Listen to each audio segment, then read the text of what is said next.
termine, Bernard, avec Alten. La valeur de la multinationale française, leader en ingénierie, semble elle aussi orientée à la baisse.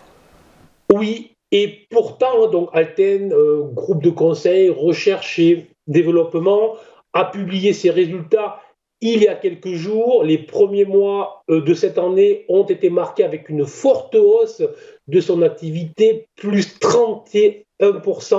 Les analystes ne cessent de louer et de vanter les mérites de cette société. C'est vrai, c'est une magnifique société, rien à dire. Et pourtant, sur le plan graphique, on voit bien que c'est une entreprise qui vient de lâcher plus de 25% sur les 3 premiers mois.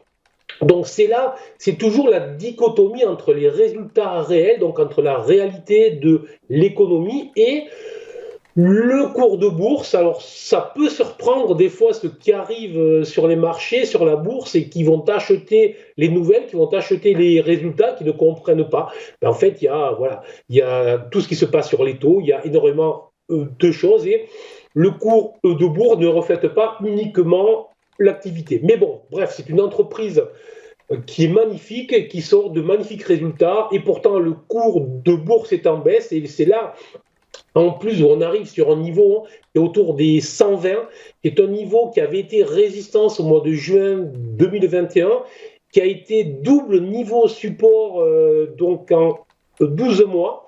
Et donc, un support, je vous le rappelle, c'est un niveau potentiel d'achat pour les investisseurs.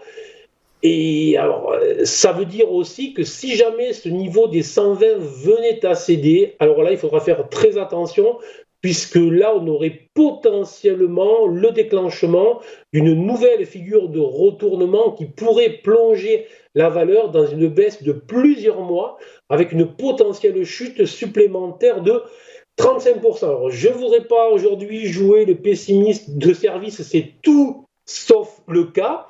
Mais être sérieux en bourse, c'est regarder ce que les prix, ce que les cours de bourse nous proposent. Et là, on est sur un support. Si le support tient, c'est très bien. Mais si le support venait à céder dans les prochains jours, ça pourrait être très risqué. Donc, je conseille de surveiller. Si le support tient, peut-être se positionner à l'achat. Mais si jamais le support vient à céder, alors là, vraiment, je déconseillerais de se positionner à l'achat tant qu'on ne reviendra pas au-dessus de ce niveau des 120.